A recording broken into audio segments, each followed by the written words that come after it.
But if Plugger sees you at the footy, in the car park or in the street, he's going to fucking kill you. Oh my God. I love the game as much as you do. You just played it better. That's all. That's the only distinction. To which he just launched from the other side of the table and wrapped his big mitts around my neck. Oh my God. Our greatest fear, Mike. Exactly. In that area. I sometimes get shitty with the attitude of Malthouse, Damien Hardwick, Ross Lyon and those blokes. I think they talk down to us. Yeah, I think they patronise us. And anyway, I'm paid to go there and give my opinion. Now, whether you blokes like that opinion is irrelevant. I'm the chief football writer of the biggest selling paper in Victoria. My opinion should count. Or if it doesn't count, they should sack me.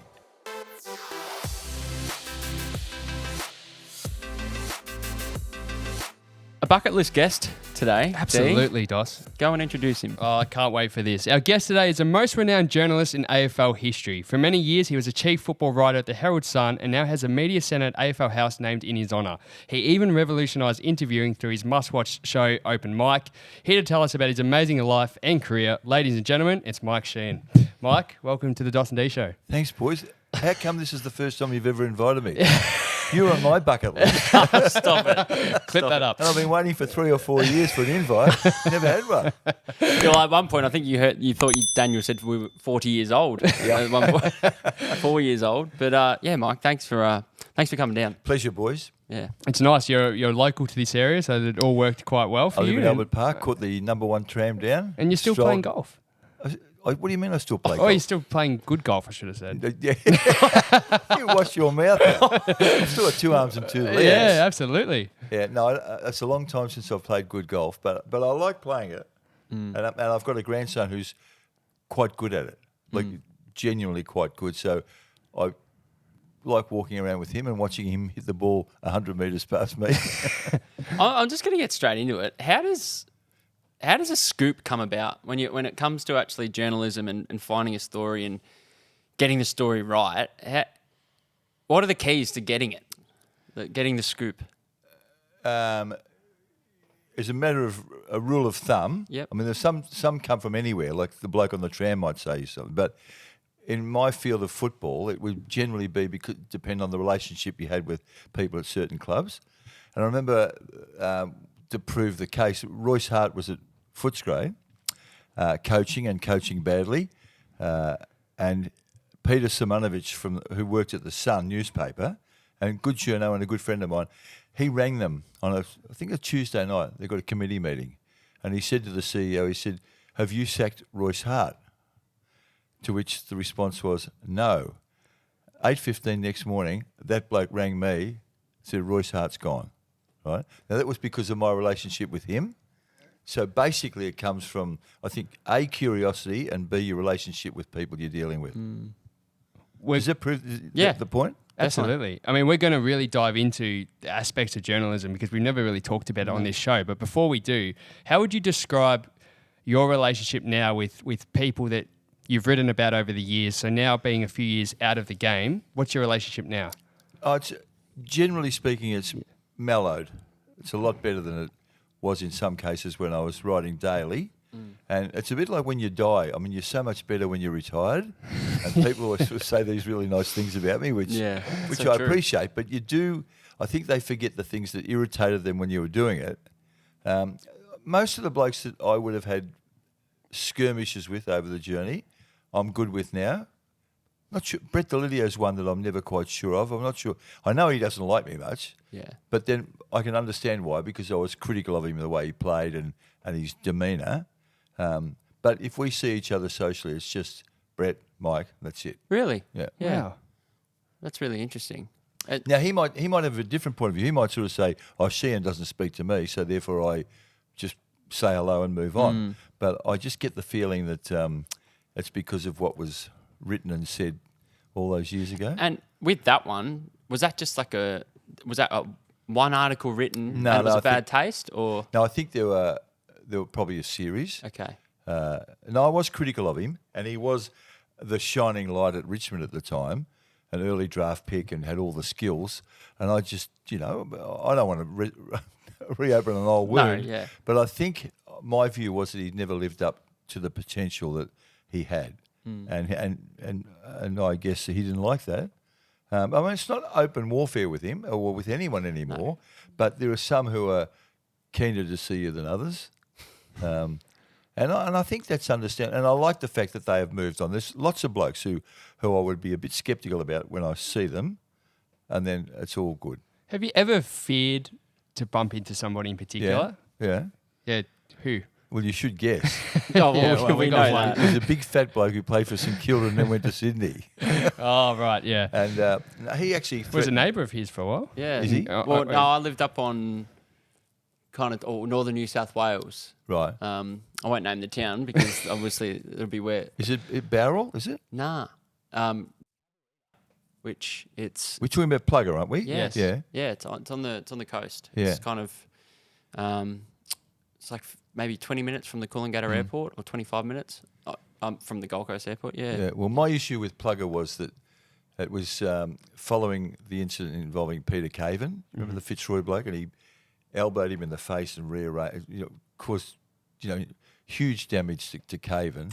And I wrote the story the next day in the Herald Sun saying, I'm no longer sure that the Plugger's good outweighs his bad. Am I allowed to swear on? Yeah. Absolutely. And so the next Sunday, I'm in the office. I used to sit next to John Anderson, working away. It was Sunday afternoon, it was pretty quiet. Ando says, there's a phone call for you. I said, who is it? He said, I don't know. I said, put him through.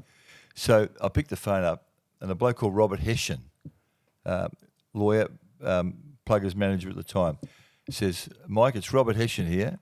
We're not having this conversation, but if Plugger sees you at the footy, in the car park or in the street, he's going to fucking kill you. Oh, my God. I had no idea what I wrote in the next hour. I just kept thinking about and the worst part about that was I've got this phobia about being strangled to death. And Plugger used to like to put people in choke holes and nearly kill them, like Brad Fox at Waverley, and there was someone else. Wasn't there one in Subiaco as well? It was Danny Southern and someone. Yeah, that was Danny Southern and Peter Sumich. Yeah, that's it. And that's, I mean, I would rather be bloody shot 100 times than strangled. It's interesting, Mike, because I've got a weird fear around Yeah. my neck being touched too. I've always thought, geez, I can't stand. If someone touches my neck, it's bad. I go crazy. Well, he didn't mean to touch it. He meant to break it. Yeah, he meant to choke you to death. Yeah. So, and I think, people say, he's going to kill you and stuff. But I think in that case, I thought he was being literal. I thought that's what he meant. So have you been physically assaulted has anybody ever grabbed you and at I a thought Brownlow you said medal? I was your hero as a journalist. You are. How many fights I had. Yeah, Roger Merritt did once in South Really? Africa.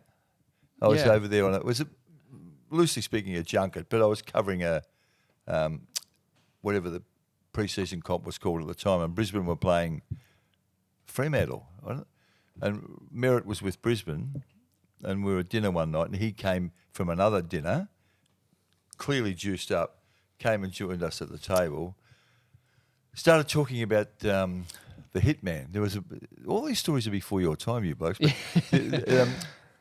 But, Don Scott labelled someone a hitman in football. Didn't name him, but just said there's a hitman running around in the AFL. Ron Barassi then named him on 3AW and said it was Don Scott. I said it was Roger Merritt. So this is the backdrop to it. And then we're in South Africa and Roger's had too many frothies. And we're talking, he was clearly getting angry about the media and, what would we know and all that sort of jazz. And I said, and I got shitty with that. So I said, listen, mate, I love the game as much as you do. You just played it better. That's all. That's the only distinction. To which he just launched from the other side of the table and wrapped his big mitts around my neck. Oh, my God. Our greatest fear, Mike. Exactly. In that area again. And Dipper and Scotty Clayton and someone else peeled him off and, they sent him off to bed. But, I mean, I wasn't fearing for my life, but it's Yeah. a bit unusual at 11 o'clock at night when you're having dinner for some 6'4" bozo to come along and try to strangle you. What was the South Africa trip? What was that? They were playing... Like an exhibition game or? No, it was a game in, the pre-season comp. Yep. I don't know what it was called Yeah. at the time, but it was one of those. Okay, yeah. So Brisbane were playing Freo, Yep. and I think the Herald Sun sent me because just have a bit of a holiday, yeah. A bit of a holiday. Yeah, just go over there and die. Well, we ask these questions because it's fascinating. Because again, in our world, it's folklore, some of these stories, and it's interesting to hear the other side of it. So Dos asked you the question about how do scoops come about. We would love even to know, inside the Herald Sun back in the day, how does it work? How many phone calls are you making? How often is your phone ringing? How do you muster up story? Because there's one thing writing a story a week or an article a week, but how are you doing it day in and day out? Yeah, well, that's the reason I retired at 64, because that's a frantic pace and you just can't keep it up. You've got to be obsessive about the job to want to do that, and I was sort of worn out because it is I mean, even on a Saturday or a Sunday or whatever your day off is, the phones still keep ringing. And I work the phones because that's the only way you can do it. You can't just sit there and play with your typewriter or your computer and then expect the story is just going to jump out from nowhere. You've got to talk to people. So it is that constant phone calls, taking them, making them, and then getting with a conclusion or getting to a situation where you've got to make the choice of whether you run the story or not. So what does a conversation go like typically when you're ringing? Well, there's a couple of mates of mine say this. I don't know whether it's true or not, but they say when I rang them, I would ask a question that I always knew the answer to. Okay. And I think good journos should do that. I'm not sure I did that in every case, but I think in a lot of times you sort of know, or you've got a strong belief that a certain set of circumstances have occurred, and you just want them to fill the holes in. Gotcha. Okay. But you know, say at work, I would make probably during a day 25, 30 calls. Okay. To various clubs, and you've got. Do you have somebody on the inside at every club? Not on the inside. No, that probably sounds bad. But do you have somebody that's? I don't want it to sound dirty, like you're getting leaked information. I don't know how to word it, but do you? That's not dirty. You must have a source somewhere where. Well, yeah, but no, you have friends at clubs. Okay. There he is. There he is. Here I Yeah. am, yeah. Looking very Very good. handsome Looking fella. better now than I did then. Was that had your own office, everything? Yeah. Lovely. Oh, it's a chief. I'm joking. Of course. Yeah, it's hard to define A, a scoop, and B, how you function. But the political journals would be the same. You have to talk to people who are in authority at their club or at the AFL or wherever, who know what's going on and are privy to all that sort of stuff. Now, we don't ring them up and say, will you leak and will you get yourself into strife and will you break the code of silence where you are? But it's just, look, they might add something to it and someone else will have told you something before that. And you could go and you might need 6 or 8 people to all tell you something before you've got the story.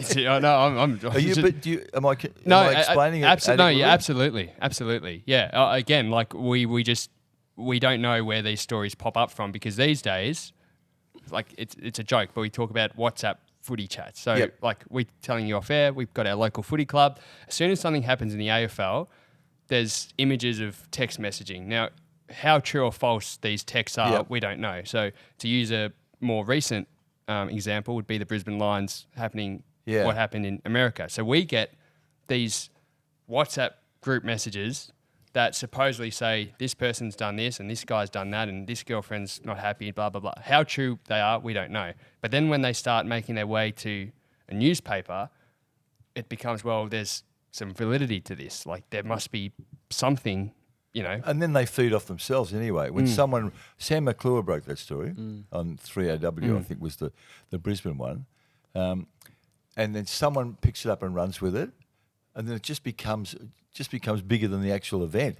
Now, I don't know quite what happened. I suspect that there's some credence to an event that happened overseas, not in Las Vegas, but some part of America, and that there was a little bit of fallout. But I'm not sure it was as dramatic as what it's been painted.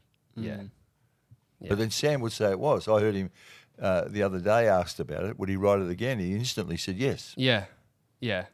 So you must be fairly early on in your career. You must be happy to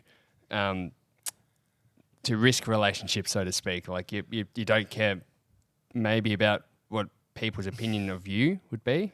You do. Probably have to let go of it. No, particularly my nickname. I shouldn't tell you blokes this, but Clarko christened me Precious, right? Okay. And he always calls me that wherever he sees me, and a few others have picked it up and gone with it. And I'm prepared to live with that because I do tend to overreact and take it to heart a bit. But when I speak to the journalists at Monash a couple of times a year, Monash Uni, And my view is that the story should always prevail, even if your mate's involved in it. Now, the difficulty with that is when it comes up and your mate is involved with it, how hard you go, how much you tell, do you write it at all? Caroline Wilson's a good example of that. I don't think she plays Friends. Yeah. Like she's tough. She's tougher than I was.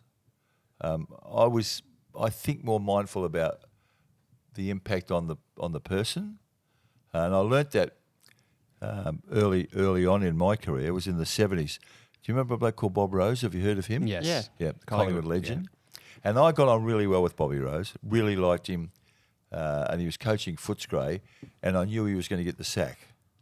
Now, what I didn't do was tell Bobby. He would have said, you can't write, or whatever, but I took the easy way out and just wrote the story. And I think for him, that was just almost a mortal blow, that someone he regarded as a friend would write that story and not tell him about it. And time over again, I would tell him and say, Bobby, I've got to write this story, but I want you to know before it's in the paper. Mm. So they're the things you learn the hard way. Yeah. What are obviously you're calling your sources and you cross, what is it, dotting the I's, crossing the T's. There's the analogy. But what about your relationship with other journalists? So I'm sure when push comes to shove, everyone's fighting for stories. Everyone's fighting for the same coverage that everyone wants. What is your relationship like in those times when there is a big story, someone else might be hovering over it as well? How do you handle that relationship? Yeah, that's a good question, because the people I worked with, I was always fine with them. Robbo was sort of, I think, it's fair to say that was a protege of mine, Mark Robinson, because he's 20 years younger than me, and he was coming through when I was the boss or the chief football writer. But certainly people at other papers, it's very combative. And I've known Caroline Wilson since she was 17, and she's a friend of mine. The relationship's back now to what it used to be before we were head-to-head with each other. But she doesn't play any favourites. So we would have moments where there was some tension, talking about, say, interpretation of a story, or not any moral question, but just whether she's gone too hard, or whether I might sort of think, we know that's not right, but she's still written it. That's the sort of mentality that you end up having. But the only two that I had that attitude with was Caroline and Patrick Smith, who used to work at the Australia. Very good writer, but sarcastic and didn't mind clipping anyone on the way through. But I'm a big fan of Wilson the journo. But in footy season, I used to always say to her, I had to speak about her when she was awarded life membership of the Melbourne Press Club. And I said she spends all winter chopping people up and all summer sewing them up so she can do it again the next year. Yeah. And I would stick to that. I've said she's very comfortable in her own skin, confident, got good contacts. So if I was starting a paper from scratch, I would hire her. This episode of the dos&d show is brought to you by Fleet Plan Hire Solutions. Hope you're enjoying this one with AFL great journalist Mike Sheahan. We couldn't do the show without our friends at Fleet Plan Hire.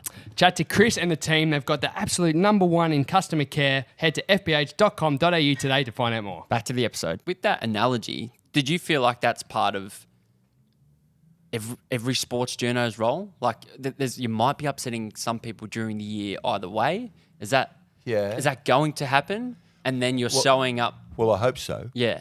Because, I mean, the current example is Kane Corns.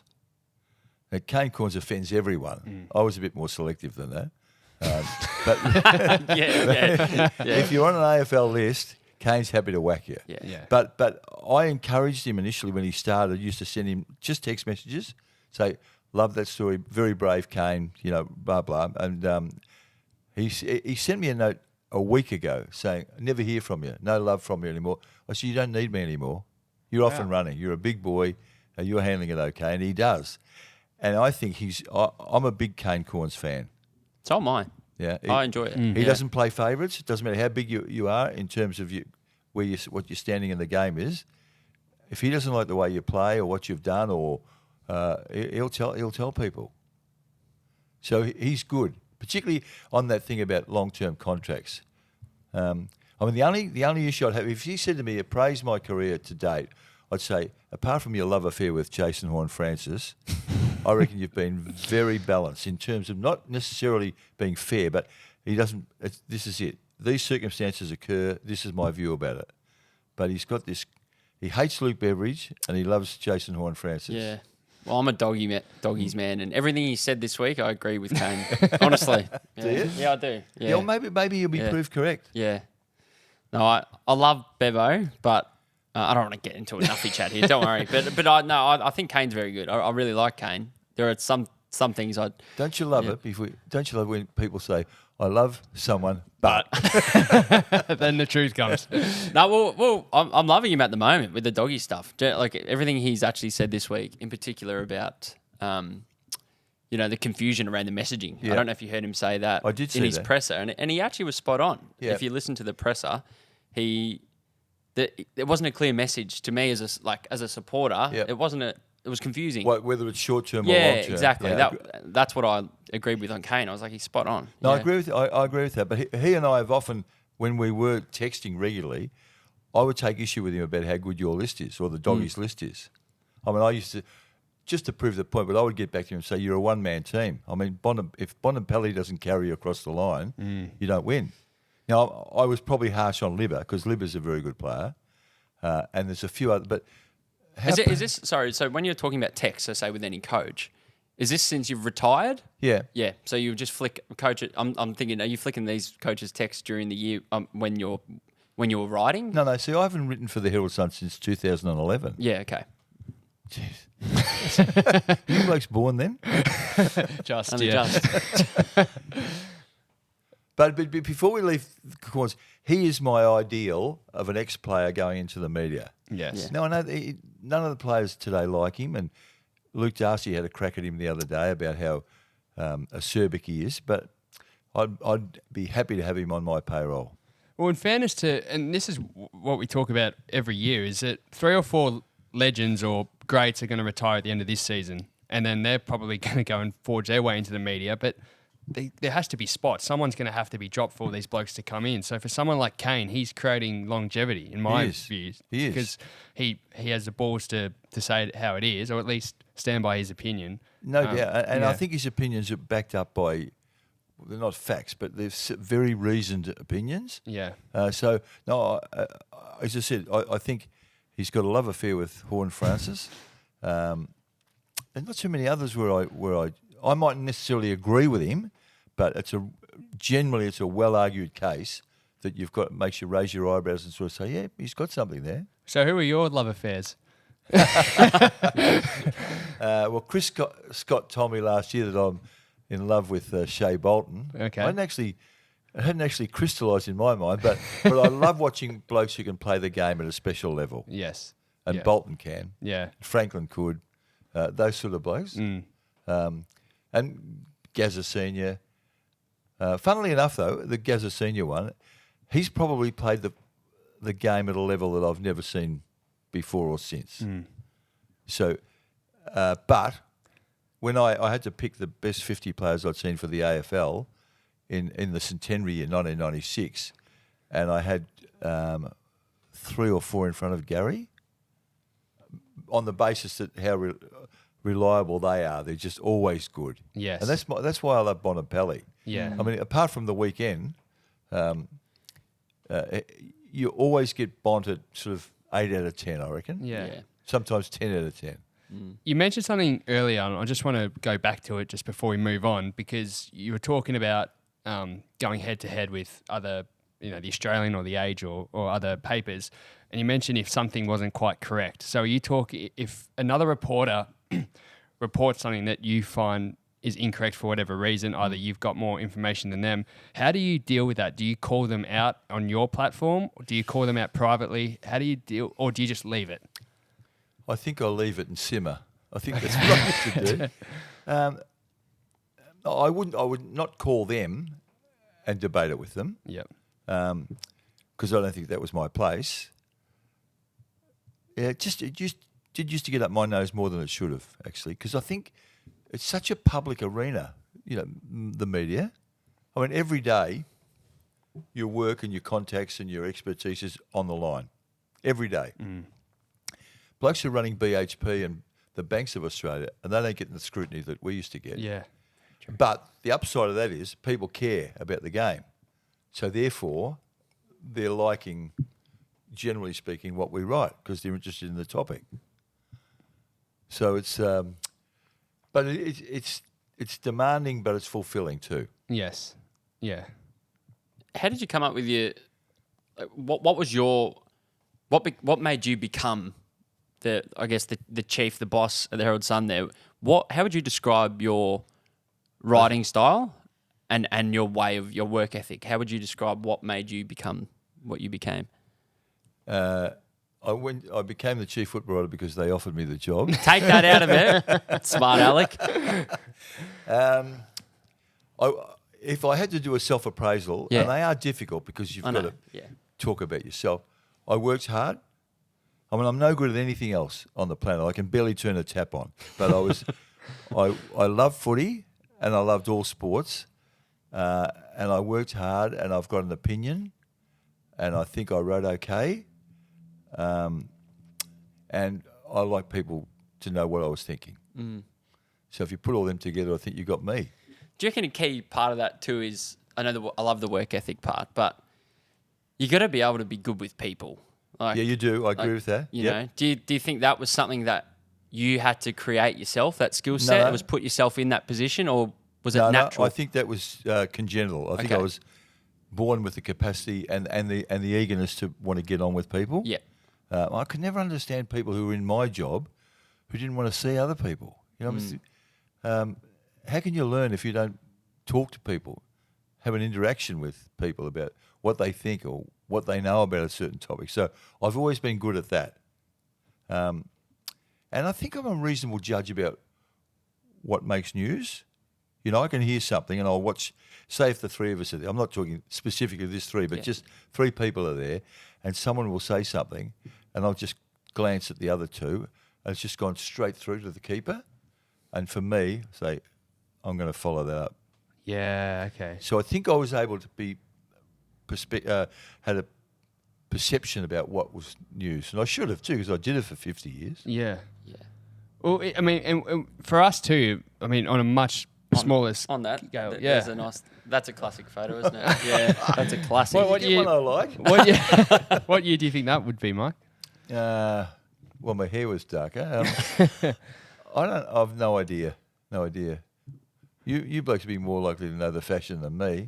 To be honest, I think that fashion's well and truly in. Yeah. Oh, really? Yeah. Bit of filler. Yeah. Oh, before my time. Yeah, very much so. Absolutely, trailblazer. Dos was talking about relationships. It's really interesting. So, have you ever gone, in your eyes, you've written something, and the next day you've gone, I've gone too hard for whatever reason? And if so, how do you get in contact with that? Let's say bloke, for the sake of the argument, you've written an article about a certain person, and you think either you've got it wrong or you've gone too hard. How do you then either retract or rebuild that relationship? Well, I don't think you can square it up with the bloke. I mean, if I write a story about, say, Alistair Clarkson, and it's wrong or embellished or off the mark, what's the good of me ringing him up the next day and sort of saying, yeah. "I'm sorry about that"? He said, "You are." So you tell me, what about the million people that read what you wrote yesterday? Yeah. So I think you just have to be, as much as is humanly possible, more right than wrong. Well, a lot more right than wrong. Yes. It's funny, when I mentioned before about talking to the journo students at Monash, I always sort of say, this is the old adage in journalism, if in doubt, leave it out. But we don't do that. We don't live that. There's plenty of times I've written a story and sent it and woken up the next day and you just know, you just know by the reaction it's caused whether it's right or not. Right. Okay. Is that at Clubland or is that in the public? No, public. Yeah. Yeah, it's in the paper. Yeah. But when you say you know if it's right or wrong, are you talking about facts or are you talking about you shouldn't have gone with that story? Well, they're indistinguishable, aren't they? I mean, Yeah. I would go with it if I thought I had the facts. Okay. And I think I was faithful to that. I mean, certainly, I reckon I played favourites a bit. which you're not supposed to do. But it's human human, nature. yeah, And 100%. and we do that now. I mean, there are Nathan Buckley, Adam Simpson, a few other blokes. The media, Ross Lyon's the one now. Media fall in love with them, or they're good blokes. But no, use the latter. They're good blokes. And the good bloke card gets them out of a lot of trouble. It's just easier not to bag them because everyone likes them and, they've always been easy to get on with. So let it go. And I think we do that. But I own up to that. A lot of people don't. There's no question we play favourites. What was your relationship like with senior coaches? So you've dropped Kaiko's name a few times. I think of bigger profile, like similar profile with someone as like Mick Malthouse. What was your relationship like with like a Mick Malthouse? See, he's asking the questions he knows the answers to. That's right. Now, Mick and I haven't been mates for a long time. Okay. I don't like his attitude. Funny enough, I liked him as a player when he was playing for, particularly Richmond. I didn't know him when he was playing at St Kilda, but playing at Richmond, and he was hard and he was fierce, and you love him in your troops. And I actually did help him get the job at the Bulldogs when he was a first-time coach, because I was very good friends with Shane O'Sullivan, who was then the CEO of the Bulldogs. And I was at a bloke called Bill Cannon, as a mate of mine, used to be a Herald Sun journo, and I was at his wedding, and Alan Jeans was there because Billy used to play at St Kilda, and I was singing Malthouse's praises, and Jeans, he says, well, why don't you put it in the paper then? Right? So I wrote this story and say, I hope the Bulldogs have got the sense of adventure to explore this bloke, and if he's the right bloke, to give him the job, and he got the job. But then we fell out over things that I wrote. There was confrontations at after-match conferences and things like that. So we did fall out. My criticism of Mick is not so much that he's got strong opinions, but there's a nastiness when he does turn, when he wants to whack you. He really does go hard. So I didn't like that. We probably I haven't had a really civil conversation with Mick for 10 or 15 years. Wow. But it's funny, this is how deep it was. My son Eamon used to have coffee shops, one of which was in Richmond opposite Epworth Hospital. And Mick went in there to get a coffee there one day because he lives in East Melbourne. And he's getting the coffee and he starts talking to Eamon about how's business and all that. And Eamon says, do you know who I am? He said, yeah. He said, you're Mick or Mike Sheahan's son. He said, oh, no. Because Eamon's view was, if he had known who he was, he wouldn't be interested in talking to him. Yeah. Or getting a coffee in his shop. Wow. But so, I don't know. And I saw Mick was at, Mick and Nanette, his wife, were at Kevin Bartlett's wife's funeral 7 days ago today. Yeah. And I spoke to Nanette. Now, Mick and I didn't talk, but I don't know whether he saw me and ignored me or whether it was just by chance. So, but he's... and I'm not close to Ross Lyon, but most of them I think that I had a working relationship with. Yep. I love that term, working relationship. It's Well, I don't know whether when I reached this point, but they're not our friends. okay. They're just not. I mean, we are thrown together in the big whirlpool that's AFL football, but we're not buddies. We just get on better with some than others. So do you socialise post-season? Yeah, a little, but not at my creation. I mean, I sat next to Craig McRae at the Paul McCartney concert 3 months ago. Yeah, okay. But it's easy. Everyone loves Fly. Yeah. And he loves the world because he's just won a premiership. Yeah. He's a good bloke. I knew him a little bit when he played at Brisbane.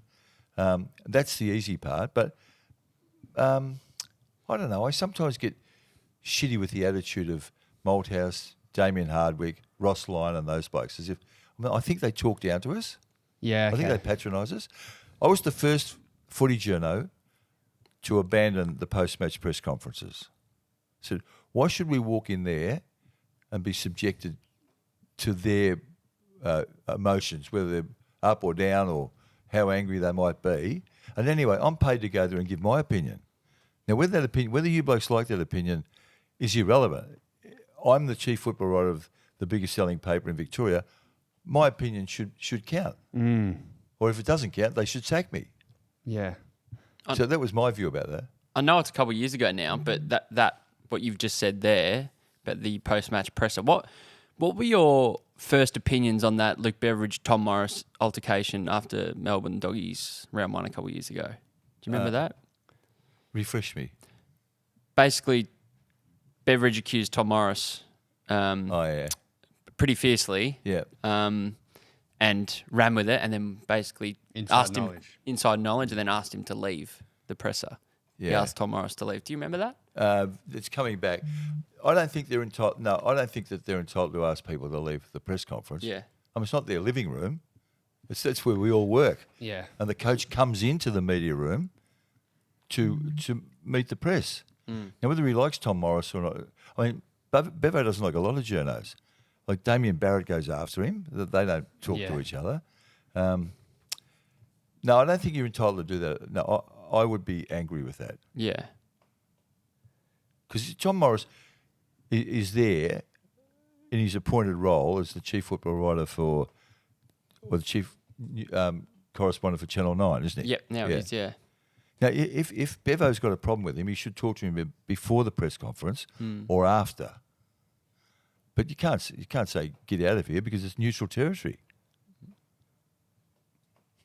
When you were talking about, I found this really interesting when you were talking about Mick Malthouse and the Western Bulldogs prior, but influence. I would love to know how much influence you would have had. So in more recent times, I remember, Triple M, and they'd give him shit for it, but Brian Taylor, they were talking about every time he would be commentating back then an Adelaide game and Jake Lever got the ball, he'd just big him up. Oh, That's right, the package. Yeah, and then he ended up going on this huge contract at the Demons. And people would accuse him of trying to influence the hype around him to either... Because are they friends? Family, friends, or something like that. So did you ever find that you had a lot of influence in either getting guys, I don't know, if they're new jobs or higher pay, or the opposite, sackings? I wouldn't have done that deliberately, I hope. No. But I remember, I think when Peter Dacos was coming to the end at Collingwood, there was another one I fell out with, Peter Dacos. But I think I've ended up, in retrospect, being on Dakes' side because I had some friends at Collingwood who clearly thought Dakes' time was up and they were putting the squeeze on him and I was doing the spruiking publicly. Yeah. Okay. And not conscious. I didn't go to work to say, I'm going to have another crack at Dacos today and force him out of the game. But I think I got conned a little bit. Yeah. So I'm interested to can you describe you as a footballer? Me as a footballer? Yeah, I'm interested. I thought we weren't talking about footy chat. Yeah, no footy chat. No footy chat. Me as a footballer. Well, actually... Well, who did you play for? I played 63 games with Werribee in the VFA. Okay. And I played a season at North Hobart when I worked in Hobart, at the Hobart Mercury. Yeah, cool. I think I was like I was as a journo. Not as good, but I worked pretty hard. I think it was brave, I had good hands, but I couldn't run fast and I was a dodgy kick. So what position did you play? Half forward, occasionally in the centre. Okay. So half forward is tough position. Very tough position. Yeah, it is. But I should have been 6 inches taller for my pace, and I was the only left footer in the game who can't kick. So I was a modestly talented bloke who probably got the best out of his talent. Yeah, that's a good description. Like you're obviously very well known for your program Open Mic. That's where a lot of people obviously came to really enjoy your content because it was probably more the visual. It was a totally different style of media that you've probably done before. It was the visual appeal. How many years did you run that show on Fox? 11. 11 years. And 234 shows. 234 shows. So out of those 234, I know you get asked this probably all the time, but who's been? Let's go. Who's been your top 3 favourite first, and then I want to know who are the top 3 names you wish you got to interview on there that you didn't quite get on there. Look, it's difficult, and I'm not being evasive about this, but it's difficult to pick 3 out of 230. Very hard. I mean, I'll tell you there were half a dozen that I wished I hadn't done, but there were so many ones that I really enjoyed. I was just flicking through the channels the other day. There was some crap nothing on the commercial channels, and I flicked that, and Matty Rendell was on open mic, and I watched that, and I watched them. You'll think this is weird, but I watched them as if I've never seen them before, because when you're doing it, you just. Well, you blokes are doing it now. We relate 100%. Because you've got to concentrate on what the question is, where's it going next, all that sort of stuff. So I watched that, and I really liked that. And I think I liked the fact that I was able to ask the tough questions and, generally speaking, get the honest answers. And I suppose while I was talking about that, I was probably coming to mind about. I'll never forget, I don't know whether it was the best one or not, but Alan Stoneham, who used to play for Footscray and Essendon. Okay. Do you remember him? No, I don't. He was a 16-year-old kid from Sunshine, and they gave him Ted Whitten's number 3, right? He was that good. Wow. Played at 16. And a lovely bloke. So all the package was perfect. Blondie haired, good looking, all that. His son had mental health issues. Okay. And he murdered his girlfriend. And the two lots of parents were inseparable while the kids were dating. And he hasn't spoken to them since, and he goes and sees his boy in jail all the time. And it's just, it's just the pain of that. And yet he's been so loyal to his boy, But the parents' friendship's gone, and the girl's gone. The paramount issue is the girl's gone. And we talked about that. Yeah. We talked about it, hopefully sympathetically, and I'll never forget. The boy was adopted, and I said to Alan at one point, I said, "So who's your adopted son?" And he jumped at me, and he never jumps at anyone. He says, "My son, Mike. This point, this is whatever's happened. He's my son, and I've got his back." And that was powerful. Wow. That's very powerful. And then Mark Eustace, do you remember him? No. He was one of the early ones, and he sort of helped set the tone of the show. He was played for Essendon and the Swans. Never quite became what he should have, and then he had his issues with drug abuse and stuff like that. And he was telling me about the dark places that he went to, and some of that. This is it's like now where we are. It's as if no one's listening, right? But yes. I know that there are. But it was like he and I were talking in a bar. It's all just over a couple of beers, and that no one would hear that. But just the power and the desperation in his life at that point. And I think that helped generate this thing that I sort of say, everyone's got a story to tell, and if you're courteous and you're well informed, you can generally extract it. And I used to, I always wanted to do this program. I always thought long form journalism was the best. Yes. And then Andrew Denton was around. Oh, yeah. And he's a star, Andrew Denton. Yeah. And when he was on the ABC, it was called Enough Rope. And he was totally what I became in terms of throw the question out, don't put a statement in the middle of it, don't just get it out there and then let the subject talk. Because it's about the subject, it's not about the interviewer. And I sort of tried to emulate him. And hopefully I did. I hope that's what the plan was. Well, it's incredible because you've literally paved the way. There you go. There we go. Yeah. Really, at that time when open mic was going, podcasting was not as prevalent as it is now. But you can click play if you want. Yeah. Yeah. Play a bit of that. We weren't. We had some great players, but we weren't instructed to play as a team. There were some great individuals, and a team of individuals will never beat a great team. And that's that just holds strong and fast forever. And we just didn't have a great team plan. And so when you watch things like that, it feels like you're watching it for the first time. Yeah, I remember the Stoneham one because it was the content was so powerful. Yeah. And I'm friendly with Alan. Yeah. And even when I watched it, then my stomach sort of turned a bit, thinking of how painful it was for him. Yeah. Yeah. But there were lots. There was the death syndrome in a lot of those interview programs. I mean, I remember saying to Peter Swab one day, I said, his daughter died of I think it was brain cancer. And I said, "Do you feel cheated?" You know, he said, and he looked at me like, "No, I know it wasn't hate because we get on quite well." But he was saying, "Do I feel cheated? Like, how can you ask that? You know, I've lost my daughter, and you're asking whether I feel cheated or not." So. Well, clearly it shows the power of those conversations. Yeah, it does. Which now is becoming, like I said, more prevalent to have these open discussions, long form. Sam even talked about it when we had him on the show, about his early interviewing days where, you know, he basically pressed play on a recorder and ask away personal questions, which revolutionised at the time that form of media. Dos mentioned guys or girls that you wish you might have had the opportunity to interview. I would have loved to have done Plugger. Mm-hmm. There have been, I'm guessing, probably 50 people who have said no. No. Okay. Yeah. But my view about that is most have what we loosely call a skeleton in the cupboard, and they don't want to go into that show because I think after a while it became known if you go there, there'll be some hard questions. Right. Like Tim Watson doesn't come on now. I've got no doubt it's because he doesn't want to talk about Job losing the Brownlow.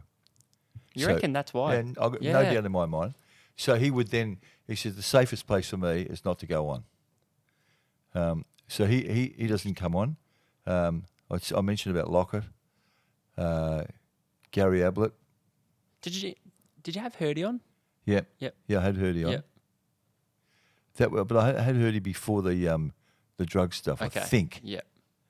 I'm sure because he wouldn't have come on after that. So when somebody says yes and you know certain person's coming on the show, you talk about skeletons in the closet. Do you then go out and just research the hell out of this person in terms of just mixing the circles or contact these people to try and get something that you had no previous knowledge to, or do you have a bit of a plan? Well, I think I do that, but I had a pretty good handle on most of the people that I interviewed because I'd watch them play their footy, and if I didn't know them, I knew about them, people around them, and then I would do the stuff. I'd do the necessary work to find out.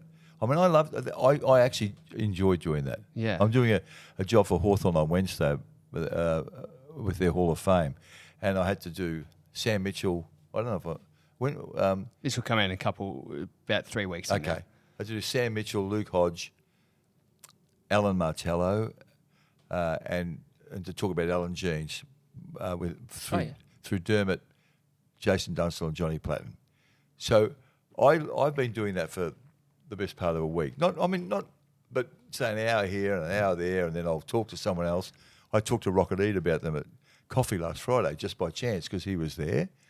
So I do that. I just sort of piece it all together and hopefully come up with the recipe. Wow. There's one name that you get asked about, I'm sure, all the time. But You say Mark Jackson. Mark Jackson.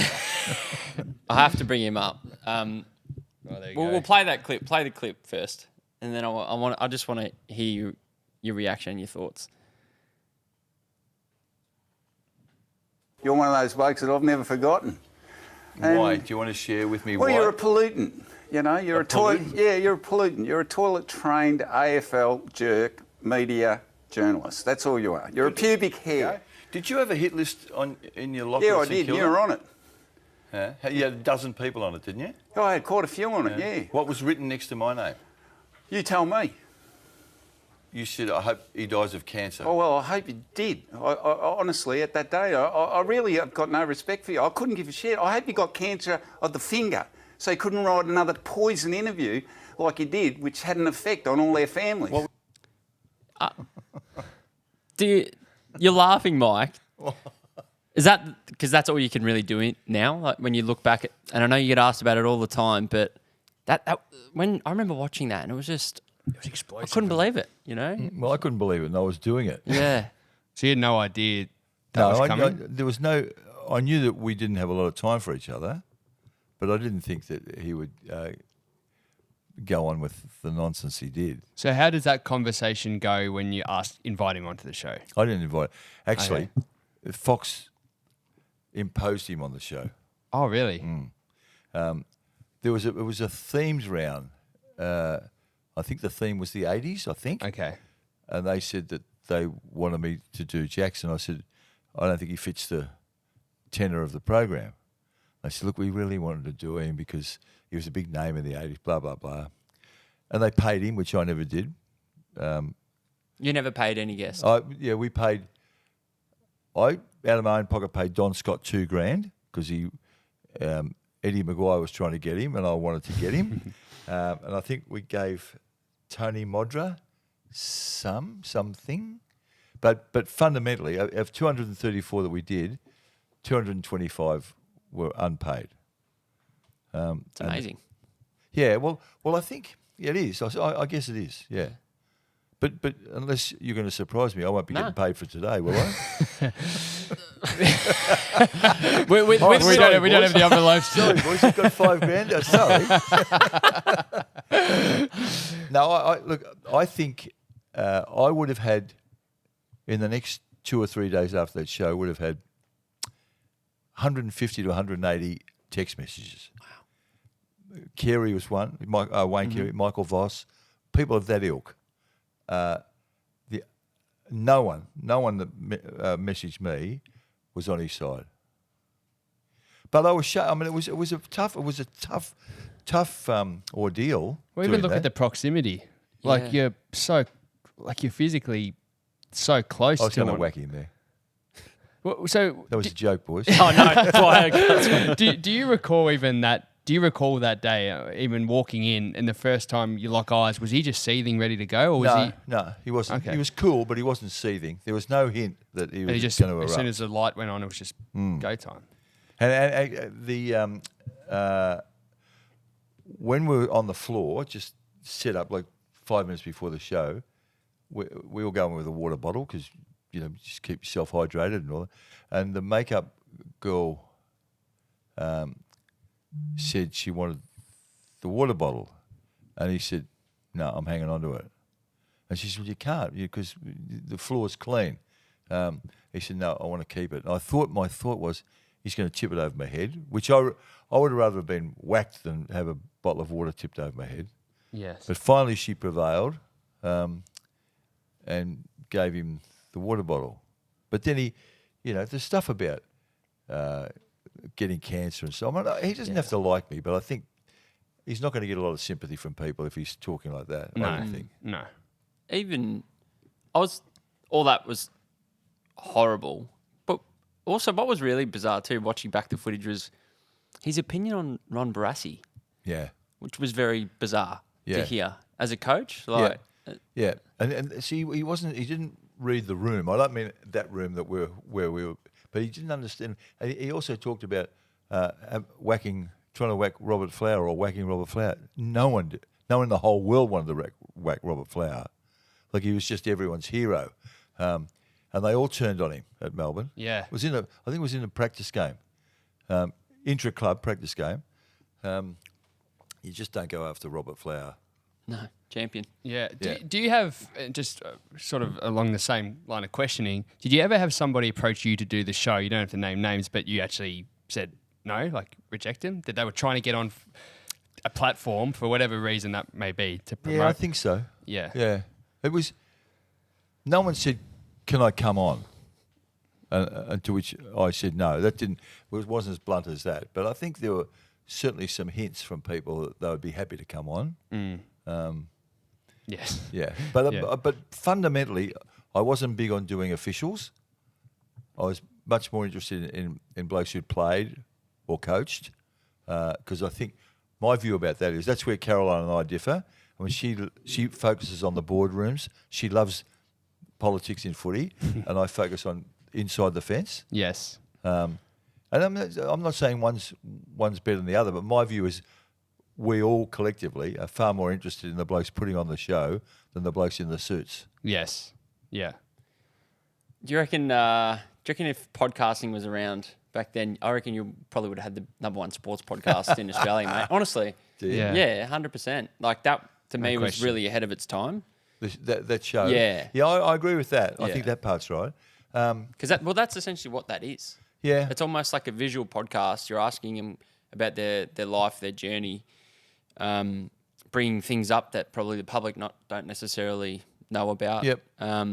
That's what it is, and it's everywhere now. Even Yeah, like true. guys like It- Jason Dunstall. Like I remember just seeing Is different sides of Bungie people. doing one, is he? No. When you interviewed him. Oh, yeah. Yeah. Just the fact that you had these guys for us. I mean, we were teenagers then. Yeah. But just to see these guys that we might not have necessarily grown up watching on a different light, or we might see him as media, like someone like him, a media personality. We know he's a legend, but to see a different side of him, we're talking off air about Sam Newman and humanising, humanising these legends. That, Yeah. it was huge. Yeah, no, I think the concept was good, was strong, and that people of your ilk who are young enough and know people by name but don't know their stories, Yes. devoured it, and the older people devoured it because they remember them playing. Yeah. Yeah. So it did work, and I would have liked to have done. I reckon I would have liked to have done one more year, but it was becoming progressively harder to get big name Did guests. you run out of people? Yeah. Sort of, and I was spending more and more time trying to get them than I was doing the interview. It started off as I love the idea of ringing someone up and they say, yeah, and I say, come in next Monday and we'll sit down and we'll talk for an hour. Yes. But then you live on your nerves about whether you can get someone that's adequate. And Fox wanted me to do 25 it was 2021 it would have been. And I thought, 25, I'm not sure. Of course there's 25 left because there's so many thousands of blokes who have played footy, but I didn't want it to sort of erode in terms of people sort of saying, well, it's lost its edge or that. Anyway, look, a mate of mine said, my legacy is not going to change with one more year of open mic. No. Very true. And Was so there it's stuff probably- left on the cutting room floor that guys walked out and said, look, they've second guessed and they wanted to cut that you would have loved to have gone public? Des Tuddenham wanted something cut. Then he wanted to cut my neck too.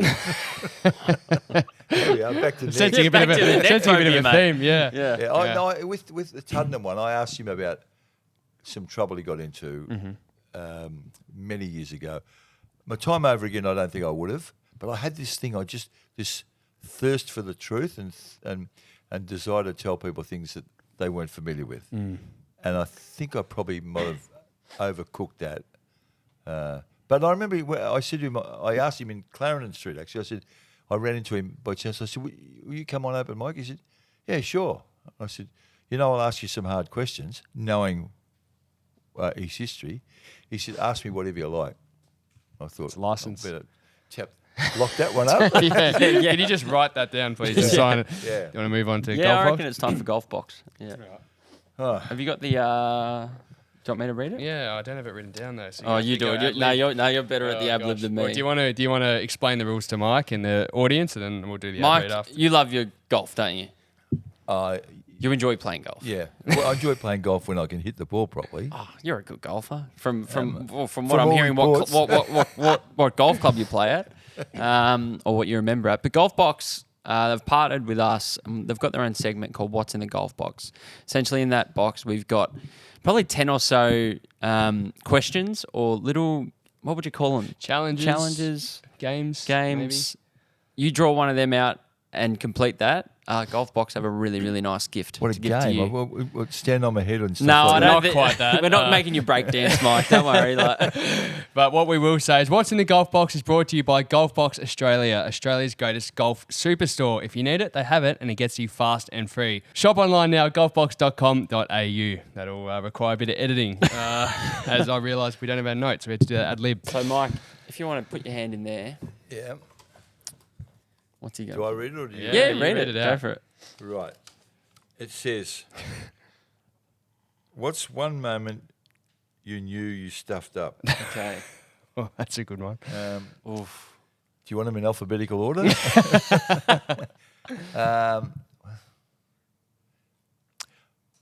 Probably the one that most people would be familiar with, I think, is in how many years ago?